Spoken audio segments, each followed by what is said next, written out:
August 19, 1979. 44-year-old Etta Kane heads out to hike the trails of Mount Tamalpais State Park near San Francisco. A married executive with an active lifestyle, she plans to hike alone, in what is nothing more than a routine workout for her. However, after setting off, Etta does not return home. Growing concerned, her husband immediately contacts the police, who dispatch a search team that night, fearing she may have had an accident and gotten stranded out in the remote wilderness. They locate her car left in a parking lot, yet even with the help of tracker dogs, they're unable to find any sign of her. At least, not that night. And when they are able to find her the next day, it's unfortunately too late. Etta is already dead. But what is immediately clear is that her death was not the result of an accident. Etta's body is found kneeling with her face on the ground and a gunshot wound in the back of her head. It seems clear that someone had forced her into a submissive position on her knees before coldly executing her. Examining her belongings, it's determined that a small amount of money and her credit cards have been taken from her purse, as well as her glasses. Yet if robbery was the motive behind her murder, why had her killer left all of her much more valuable jewelry untouched? Her autopsy reveals that she had also not been sexually assaulted, ruling that out as a motive for her attack too. According to the autopsy, a .44 caliber gun had been used to shoot her. Yet other than that, there are next to no clues as to who was responsible or why they had done it. With nothing to point them in the direction of her killer, it wasn't long before her case went cold. But what the investigators didn't know at the time was that Etta's murder was going to be the first in a string of killings committed by a disturbed serial killer. And almost exactly 2 months later, he would strike again. By the fall of 1980, police would issue a warning in the Bay Area, saying what they called a ritualistic serial killer with a severe psychological problem was on the loose, targeting victims on the local nature trails. This killer would soon come to be known as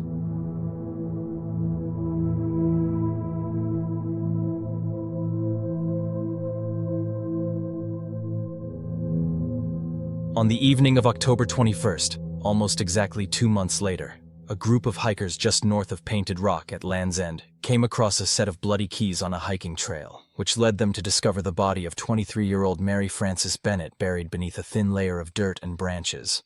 Mary had been stabbed 25 times in the neck, chest, and back, with the crime scene being so disturbing that one of the arriving officers described her as having been butchered. An intern at an accounting firm who had only recently moved to the area, Mary had set out jogging that morning before encountering whoever had brutally murdered her on the trail. But with few similarities to the case of Etta, the two crimes were not connected, and with no suspects, no evidence, and no leads, both cases were left to turn cold. But then, months later on March 8, 1980, another victim, Barbara Schwartz, was discovered along the same Mount Tamalpais trail where Etta had been shot in the back of the head. However, Barbara had not been shot. She had been stabbed multiple times in the chest in a similar manner to Mary. And this time, there was a witness to what had happened. That day, a female jogger noticed a man approach Barbara as she was out with her dog, her attention being drawn to the scene by the sound of the dog's barking. Although she was watching from far away and through the trees, she described the man to have dark hair and a hawk-like nose, to be young and athletic, and to likely be in his mid-20s. Then, suddenly, the man began stabbing Barbara repeatedly until she collapsed dead. Some reports claim that Barbara was stabbed while in a kneeling position similar to Etta, but I could not confirm this detail. The female jogger quickly fled the scene, returning with the police, but as you can imagine, the killer had vanished by the time they made it back. With the crime scene cordoned off, investigators were able to locate a pair of blood-stained bifocal glasses that they hoped might have been dropped by the killer, giving them their first potential lead in the case. Barbara's autopsy revealed that she had suffered a total of 12 stab wounds, all inflicted with a 10-inch knife. Although the investigators had failed to locate the weapon, it had actually been left at the crime scene and was discovered a couple of days later by a group of children. Unfortunately, however, the weapon was handled by a reporter before police retrieved it, and any potential fingerprints on it were lost.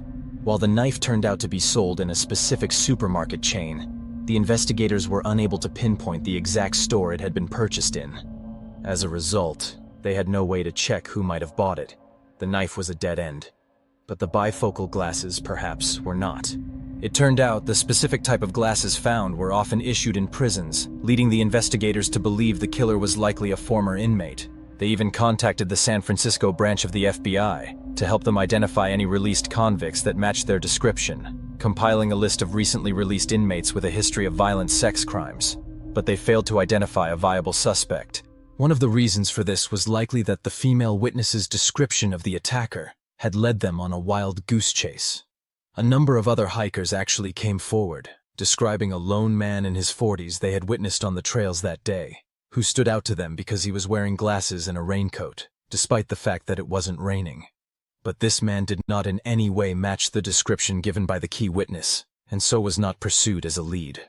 Unfortunately, as is often the case, the description from the key witness of the attacker was incredibly inaccurate, and this man in the raincoat wearing glasses like the ones they had discovered was more than likely the true killer.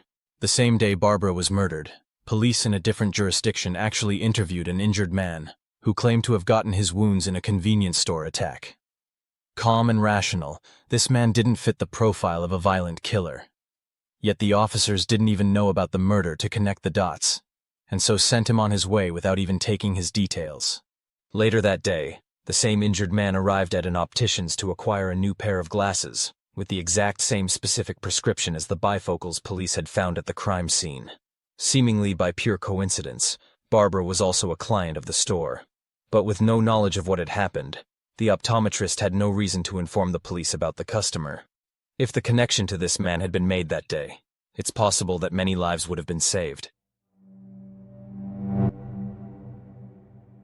On October 13th, the killer struck again, with 26-year-old Ann Alderson vanishing after going hiking along the same trails in Mount Tamalpais State Park. Her body was discovered the following day by a passerby positioned by a rock facing up. Like Etta, Ann had been shot in the back of the head, and the twisted position of her body implied she had also been in a kneeling position when it happened. Having been shot 3 times, investigators anticipated her autopsy would show a .44 caliber gun had been used to kill her, just like Etta. However, her autopsy instead revealed that this time a .38 caliber pistol had been used for all 3 shots. And there was another key difference.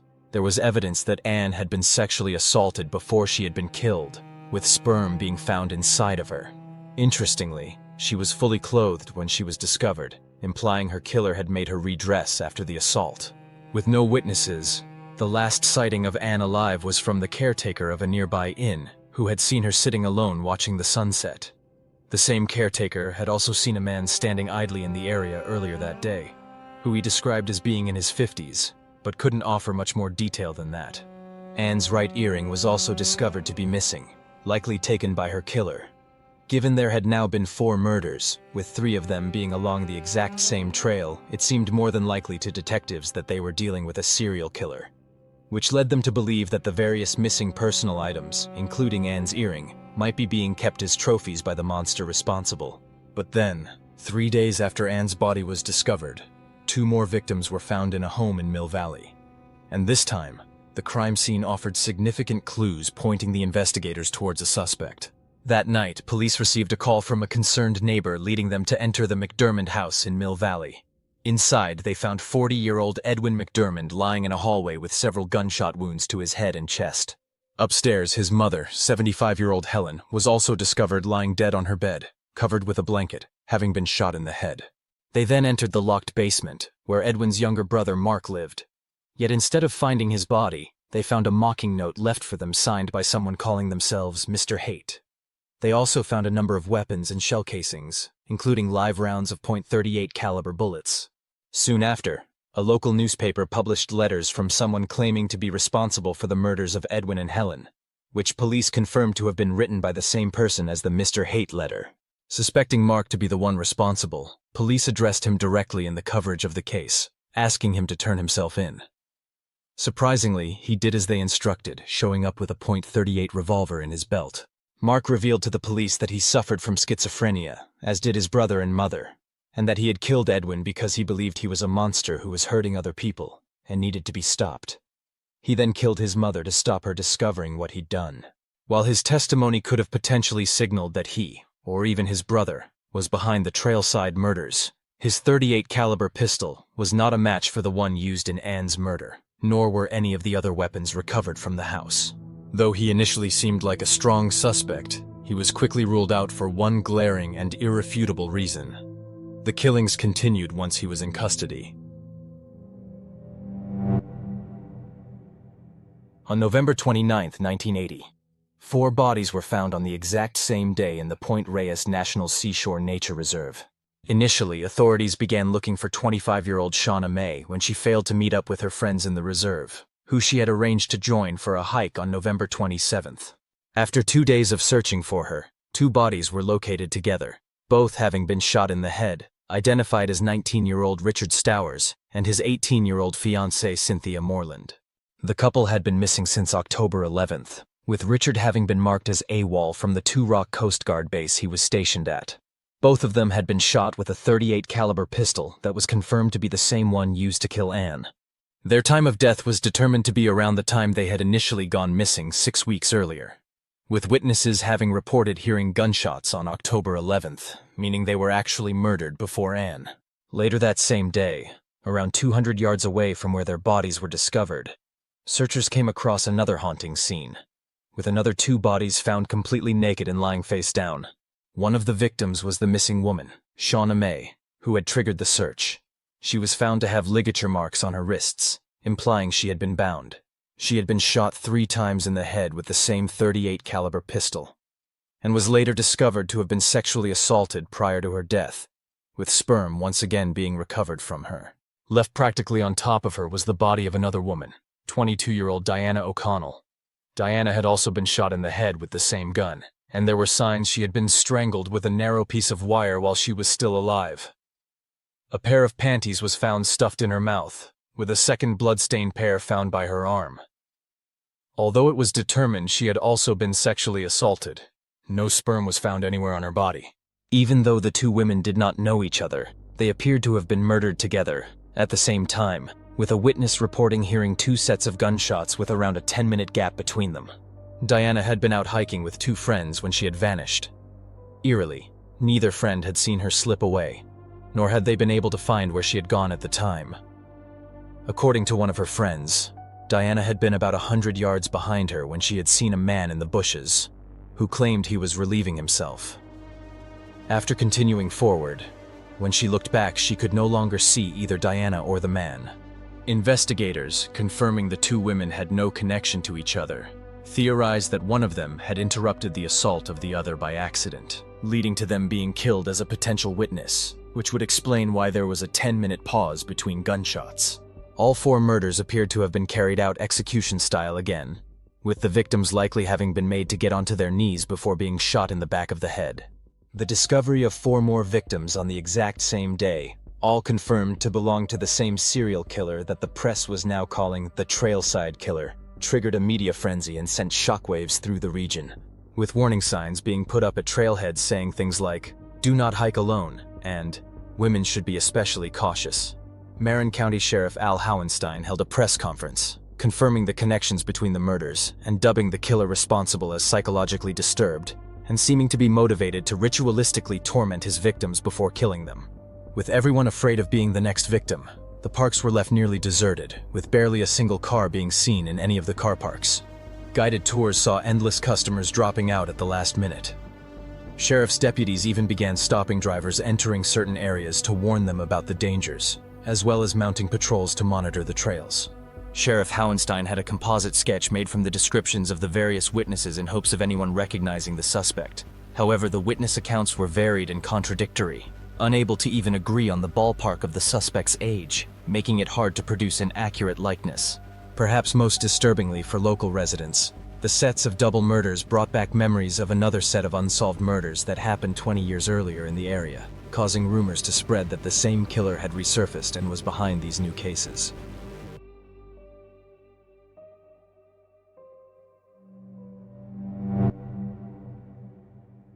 While the murders were reminiscent of the crimes of the Zodiac Killer, unlike in that infamous case, nobody came forward to claim these murders, and no cryptic letters or clues were sent to taunt authorities.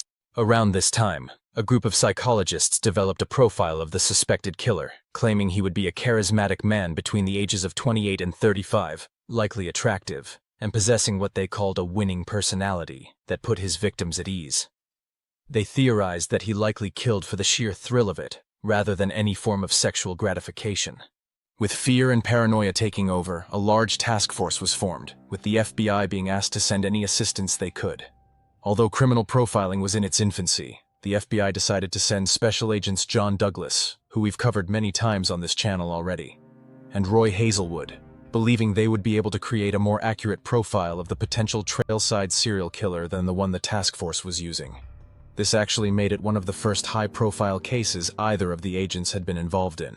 For those of you who don't know, both Douglas and Hazelwood were among the first criminal profilers, and both were instrumental in helping authorities understand the minds of killers. Douglas, in particular, founded the FBI's criminal profiling program in Quantico, and played a huge role in helping authorities catch and stop countless killers over the years. In stark contrast to the profile developed by the psychologists after reviewing the case and the crime scenes, the two agents theorized that the killer was likely a local man who knew the terrain well, who was shy, reclusive, and socially awkward, potentially even suffering from a speech impediment.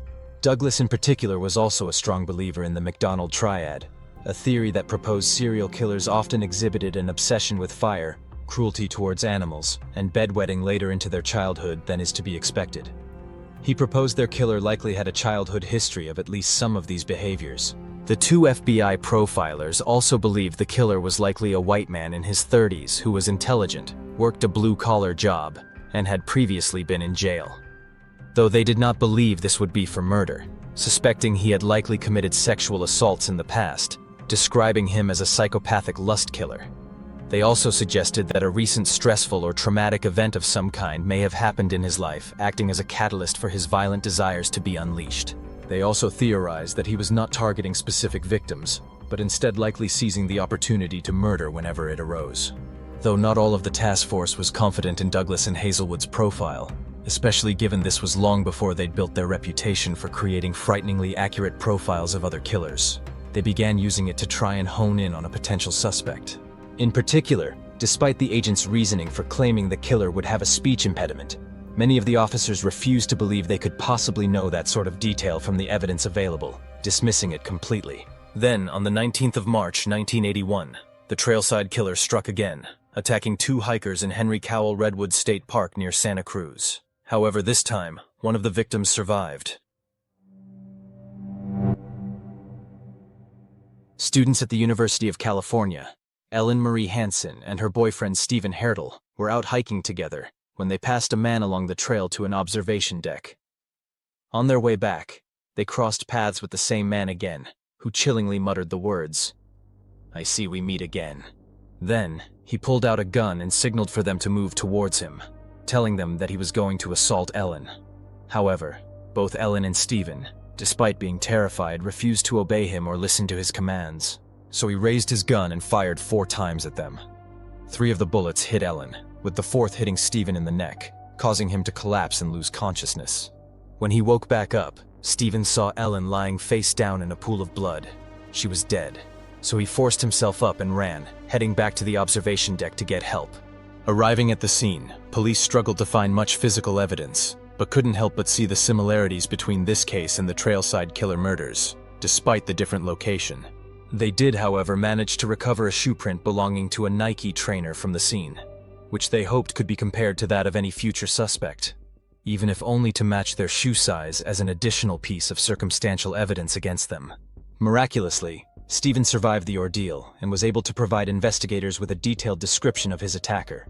According to him, the gunman was around 50, was clean-shaven, wearing a baseball cap and dark sunglasses, and had a distinctive gold jacket. Other hikers at the observation deck also reported seeing the same man running off after they heard the gunshots, before driving away in a red car, with one witness, a 10-year-old girl, believing it to be a Fiat, a detail that would prove to be crucial. While the description didn't match the sketch for the Trailside Killer that had been made earlier, when ballistics came back confirming the gun used to shoot Stephen and Ellen was the same .38 caliber pistol used in the other murders, any doubts as to whether they were dealing with the same killer were silenced. So the police published a new sketch of their potential suspect, leading to a number of tips and leads coming into the task force. One of these leads came from a woman called Roberta Patterson, who believed the suspect resembled a man she had met 26 years earlier on a cruise to Japan.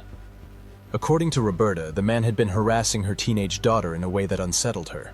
It's likely this tip would have been completely ignored, if not for one specific detail she told the investigators.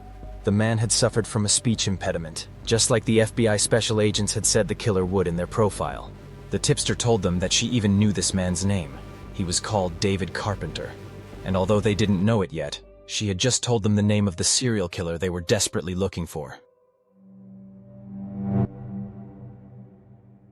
Born on May 6, 1930 in San Francisco, David Carpenter's childhood was marked by frequent physical abuse at the hands of his alcoholic father, Elwood, and overbearing control from his domineering mother, Frances. Due to his severe stutter, he struggled to socialize and was relentlessly teased by his peers at school, which was made worse by his mother forcing him to take up extracurricular activities like ballet.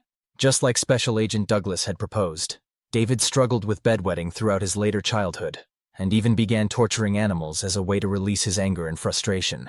Throughout his teenage years, these tumultuous emotions transformed into overwhelming and violent sexual impulses.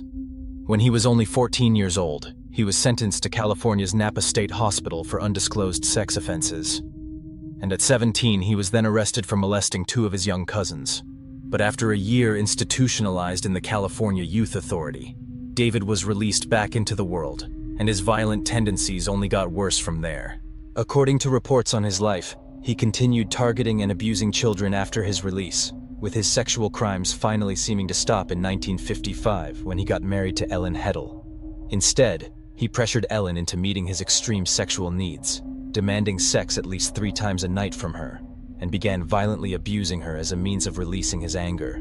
After having 3 children together, however, David soon found his wife was unable to satisfy his urges. Initially, he began stalking other women and pursuing sexual relationships with everyone he could. But once again, this quickly stopped being enough to please him, and it wasn't long before he turned to force and violence to satisfy his dark urges. In one instance in 1960, David picked up a woman he worked with, Lois DeAndrade, at a bus stop, offering to drive her to work. Instead, he drove her down a remote road before attacking her. Using a knife and a hammer to threaten her, he pinned her down and bound her with a clothesline, telling her she was going to help him satisfy what he called his funny quirk. As she tried to escape him, David then stabbed her hand with his knife and struck her in the head multiple times with his hammer. It's more than likely she would have become the first victim of the Trailside Killer, had it not been for Wayne Hicks, a military patrol officer, who happened to see him leading her down the road and followed them, thinking the situation looked suspicious. When Lois began to scream out, Wayne drew his gun and rushed to catch up with them and stop the attack. Seeing him, David then drew his own gun and opened fire. But it was Wayne who managed to hit his target as he shot back at him, giving him enough time to disarm David and arrest him. Though Lois's skull was shattered, she survived the ordeal. And a couple of years later, she had a daughter, Lisa Rinna, who would go on to become one of the stars of the hit reality show The Real Housewives of Beverly Hills. David claimed that he had blacked out during the attack and had no memory of what had happened. At other points, he claimed that it was just a lover's quarrel that had gotten out of hand. Regardless of his varied explanations, he was charged with intent to commit murder and assault with a deadly weapon and was sentenced to 14 years in prison. Intriguingly, throughout the assault, Lois claimed that David's normal stutter vanished, and instead he spoke clearly and deliberately, almost as if the act of violence, of fulfilling his dark urges, somehow settled the anxiety that was causing his stutter in the first place. While he was incarcerated for attacking what is believed to be his first adult victim, psychiatrists diagnosed him with a sociopathic personality disorder. However, after serving only 9 years of his sentence, David was released in 1969. While in prison, his wife divorced him, finally free of his violent abuse and sexual demands.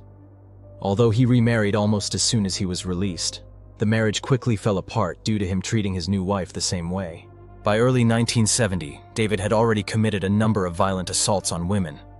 On January 27th, he forced a woman out of her car by faking a collision with her vehicle before attempting to assault her, leading to him stabbing her. Though she managed to escape, later that same day he abducted a woman from her own home and assaulted her. After another 2 assaults, including one in front of his victim's young child, David was arrested again in Modesto on February 3rd. After failing an escape attempt while being held at Calaveras County Jail, he was sentenced to another 9 years in prison for his crimes. While being evaluated by psychiatrists, one of them made a chilling summary of David's violent urges, claiming that whenever he was under significant stress he would commit a sex crime, as it was the only way he could think straight. After serving his time, David was paroled to a federal halfway house in May of 1979. Initially, it seemed like he might finally be turning his life around after enrolling in a computer printing course and earning a degree. He even got a job as a typesetting instructor at Econo Quickprint and found additional work at a sales company called Gems of the Golden West. Yet within only a matter of months, his urges took control of him once again, starting with the murder of Etta Kane detailed in the opening of this video. After murdering her in Mount Tamalpais State Park on August 19th, he was released from the halfway house and moved back in with his parents. And from then on, he committed the string of murders that would earn him the name the Trailside Killer. Despite the long sentences he had served for his violent crimes towards women, David was not listed on California's sex offender registry, and his name wasn't even included in the list of recently released prisoners that had been given to the task force investigating him after finding the prison-issued glasses.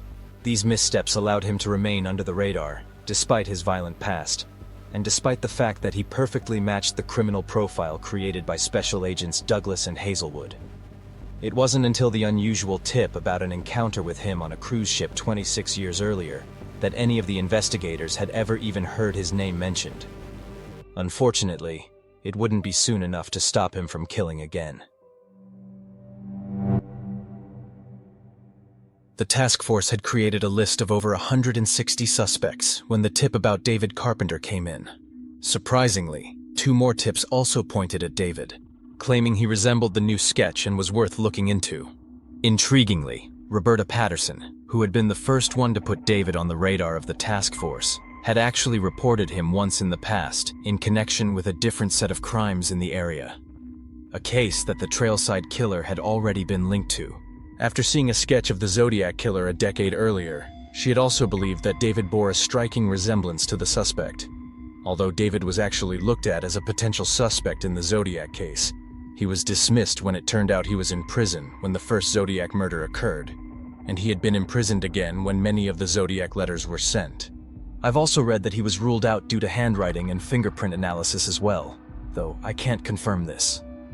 I've got to be honest, if it wasn't for it being impossible for him to have committed the first murder, it does feel more than coincidental that the Zodiac was carrying out murders in the months between David's prison terms, and then David's eerily reminiscent Trailside Killer murders began as soon as he was released again.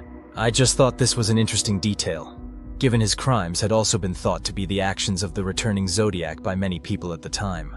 Not knowing the police were looking into him, David selected his next victim, changing his usual tactic of randomly attacking people while they were out on the hiking trails. On May 2, 1981, 20-year-old Heather Roxanne Skaggs, a student at Econo Quickprint, told her boyfriend, Dan Pingle, that she was going to meet her instructor to look at a used car one of his friends was selling. That instructor was David Carpenter, and according to her, David had heard that she needed a car to get to class, and had offered to lend her money to buy one. Although he'd asked her not to tell anyone where she was going, Heather told Dan the details, leaving him David's phone number and address, and telling him when she was expecting to return home. And then Heather vanished. Dan immediately confronted David, but he claimed he hadn't met Heather that morning and didn't know what he was talking about. So Dan went straight to the police, telling them everything he knew. Although Heather was currently only missing and not confirmed dead, given the situation mirrored what had happened with many of the other victims of the Trailside Killer, and that the task force had just been informed that David resembled their suspect's sketch, they immediately turned their attention onto him. Looking into his background, they were shocked to not only find out that he perfectly fit the profile that had been developed for them, but that he had somehow not been included on any of the lists of recently released inmates they had received. Adding to their suspicions, he even owned a red Fiat, just like the one witnesses had reported the killer driving off in. As the search for Heather was underway, the task force began tracking and investigating David with the help of the FBI. Soon, they discovered that he owned a distinctive gold jacket that matched the one Stephen and other witnesses had claimed the Trailside Killer had been wearing, which had been purchased for him by his girlfriend. They even found out that the day before Ellen and Stephen were attacked, he had purchased a pair of Nike shoes with the same pattern and in the same size as the print left by the gunman at the crime scene. Despite David having a beard and the gunman being clean-shaven, it turned out David's beard was a recent addition to his look, and that he had also purchased a new pair of glasses immediately after the prison-issued pair was found at Barbara's crime scene. With so much evidence pointing to David as the Trailside Killer, the task force was able to secure search warrants and made their move, arresting him before he could hurt anyone else. Searching his red Fiat, they found a number of books about local hiking trails, as well as a bag containing an unexpended .38 caliber bullet. In his parents' house, they found more than 60 maps of the various trails and hiking locations in the area. The Nike shoes and the distinctive golden coat, however, were never found. After his arrest, Shane and Karen Williams, a pair of known bank robbers, approached the police, telling them that David had given them a .38 caliber Rossi revolver the day before he was arrested, which they hid in a vacant lot at his request. They told the police where they had hidden the gun, leading to it being retrieved. And before long, ballistics evidence confirmed that it was the same weapon used in the majority of the Trailside Killer murders. According to David's friend Molly Purnell, he had asked her to purchase the gun for him shortly before the murder of Etta had occurred. Every witness who had seen the killer was brought in to view a police lineup, including Stephen Hertel, who had survived his attack, despite suffering permanent damage from the gunshot wound to his neck. Because David had grown a beard since the various witnesses had seen him, which significantly changed how his face looked, some of them initially struggled to identify him. Stephen, however, and several of the others immediately recognized him and pointed him out as the Trailside Killer. The semen recovered from the body of Ann Alderson was analyzed and confirmed to be a match to David. However, it's worth pointing out that this technology was in its infancy at the time, so the best they could state was that David fell into the 15% or so of Caucasians that would be a match for the DNA sample. As a result of all of this evidence against him, David was formally charged with 6 counts of murder for the deaths of Ann Alderson, Diane O'Connell, Shauna May, Cynthia Moreland, Richard Stowers, and Ellen Hansen, as well as multiple counts of sexual assault and attempted murder, with the media extensively covering the story in the news. David, at his arraignment, stuttered so badly that he could barely even answer simple yes or no questions asked by the judge. Despite believing him to be responsible for many more murders, they could only charge him with the ones they could explicitly tie him to with evidence. This meant charges for the murders of Etta Kane, who had been killed with a different firearm, and Barbara Schwartz and Mary Frances Bennett, who had both been stabbed to death, were not filed at the time. Then, on May 24th, the decomposed remains of a woman were found in Big Basin Redwoods Park, hidden under brush. Her clothes had been removed, and everything except for a single earring had been taken. Confirmed with dental records to be the body of Heather Skaggs, ballistic results showed she had been shot in the eye with the same .38 caliber gun as the other victims, so her murder was added to the charges against David. When the news stations discovered David had been on parole throughout his murder spree as the Trailside Killer, there was public outrage. In a statement, a U.S. parole commissioner told reporters that David had been compliant with his parole terms and had done everything that had been asked of him to do. Though I personally say that if you can murder at least 9 people while out on parole without anybody noticing, then something's clearly not working the way it should. Although investigators were never able to definitively link David to additional murders before his trial, they strongly believe that he was responsible for a number of other unsolved cases beyond those of Etta, Barbara, and Mary. These included the murder of 19-year-old Carol Laughlin, whose body was discovered in April of 1980 near Cookie Cliff months after she disappeared. Carol had worked in a gift shop before she vanished, and I've seen reports that David had worked for Gems of the Golden West at the time, who supplied that store with items. However, in reality, David didn't actually start working for the company until 2 months after Carol had vanished. While David was awaiting his trial, on June 16, 1981, a jawbone was discovered in the Castle Rock State Park, with further investigation locating the partial remains of 17-year-old Anne Menjivar, who had been missing since the previous December. Anne had worked part-time at Continental Savings and Loan, where David was a regular client, and often struck up conversations with her. Days before she vanished, another customer had actually told management that they'd felt David was behaving strangely around Anne. Despite being the prime suspect in her death, no concrete evidence was found linking him to the case, and her cause of death was unable to even be determined. David's charges were actually separated into 2 trials. The first one focused on the Santa Cruz County cases, specifically the murders of Heather Skaggs and Ellen Hansen and the attempted murder of Stephen Hertel, and the second one focused on the 5 murder charges from Marin County. Due to the widespread publicity around the trials, they were moved to ensure a fairer venue, with the first trial set to start on October 11, 1983 in Los Angeles. The trial featured separate jurors to determine David's guilt and his penalty if he was convicted, meaning it took several weeks of jury selection. David himself actually tried to get the court to raise the allowance of the jurors, claiming that his trial would likely last months and their small payment for participating could lead them to be biased against him. With District Attorney Arthur Danner leading, the prosecution focused on the overwhelming ballistics evidence tying David and his gun to the murders. Alongside this, they presented various pieces of physical and forensic evidence tying him to the murders, and brought out all of the eyewitnesses who had seen him at the crime scenes and picked him out of the lineup. In particular, the testimony of Stephen Hartle, who confidently pointed David out as the man who had shot him in the neck and killed his girlfriend, was damning. By the time he testified in court, the gunshot wound had permanently damaged his voice, meaning his account was delivered in a high, cracking tone. Attempting to counter these claims, David's attorneys argued that the example Nike shoe presented by police that they claimed matched the print recovered from the scene actually featured a different number of ridges on its sole, trying to suggest that the shoe David had purchased was not responsible for the print. However, an expert testifying for the prosecution argued that the number of ridges on the Nike shoes involved in the case are known to vary slightly, meaning another pair of the same shoes in size could have left the prints. The defense also jumped on the fact that many of the eyewitnesses had initially struggled to pick David out of a lineup.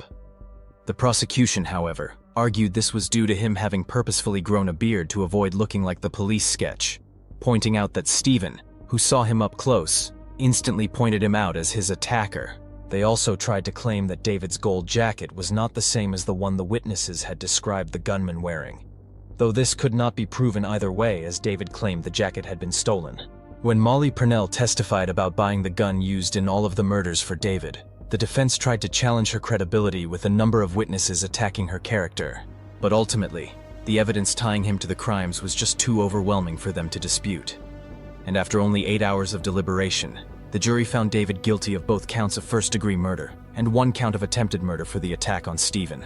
During sentencing, his defense team tried to argue that David should not face the death penalty because his crimes were not premeditated, instead being the result of impulses he could not control, citing his abusive childhood as the cause of his violent behavior.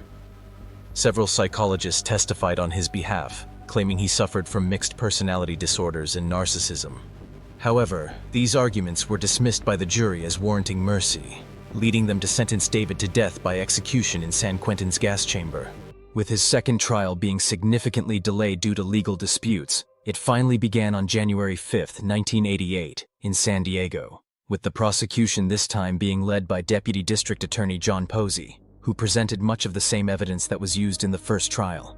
Although the first trial predominantly featured prosecution witnesses, this time David's public defenders brought nearly as many witnesses of their own, leading to over 60 people taking the stand to testify, including David himself.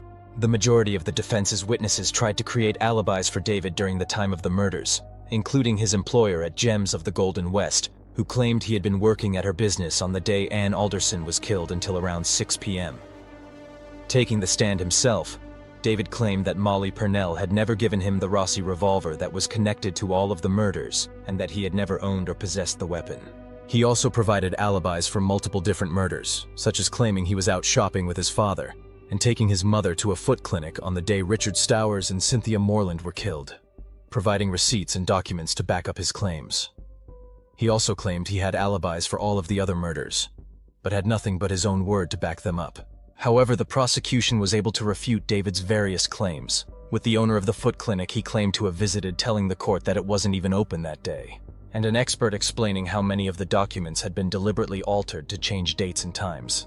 Ultimately, David did an extremely poor job at presenting his case, with the prosecution pointing out that even if they hadn't been able to prove he was lying, none of his supposed alibis prevented him from killing the victims on those days, as the exact times of death were not known for most of the cases. After 10 weeks of testimony, the jury took only 7 hours to deliberate their verdict. They once again found him guilty of all charges against him and sentenced him to death. In both cases, the judges highlighted that David's life showed a pattern of violence that meant the death penalty was the only appropriate punishment for him. Months later, it was discovered that the jury forewoman of the second trial had learned about David's conviction in the first trial, but had not told anyone about it during the jury selection and deliberation.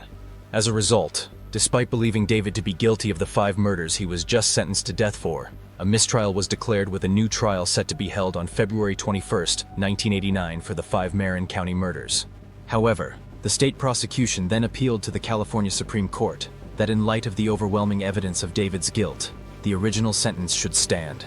And on March 6, 1995, the Supreme Court agreed, ruling against holding a new trial. In 1997, the Supreme Court upheld the death sentence for the first trial. And in 1999, they then upheld the death sentence for the second trial, claiming David had had a fair trial and his sentence was appropriate. While David remained the prime suspect in the other murders he had not been charged with, no new evidence emerged linking him to the deaths of Etta Kane or Barbara Schwartz. In the case of Mary Frances Bennett, however, there was a breakthrough in 2009, when San Francisco police decided to re-examine DNA samples taken from the crime scene, hoping modern technology might be able to finally confirm whether David was responsible for the murder or not. And by 2010, their results had returned a perfect match for a recently obtained sample taken from David. After hearing the news, her family, who had always believed David was responsible for her murder, stated that it was good to finally have closure and to know Mary's killer was behind bars. At age 94, David has still not been executed and currently stands as the oldest inmate on death row in California. According to the prison's chaplain, David is a very devout Catholic who is well liked by the other inmates. Even after all these years, and with overwhelming evidence tying him to the murders of the Trailside Killer, David continues to proclaim his innocence, and he continues to file appeals, though none of them have been successful so far. When asked about what should happen if the real Trailside Killer was ever caught, since he claims to be innocent, he simply remarked, "I hope he gets a fair trial." With California not having executed anyone since 2006, it seems likely that David will remain imprisoned at San Quentin until he dies of natural causes. I'd be surprised if that doesn't happen sometime in the very near future. And with that, our exploration of the Trailside Killer case comes to a close. As always, thanks so much for watching. If you found this video interesting, don't forget to like and subscribe and drop a comment down below to let me know your thoughts and to appease the algorithm gods. Until next time, you have been watching The Mystery Abyss.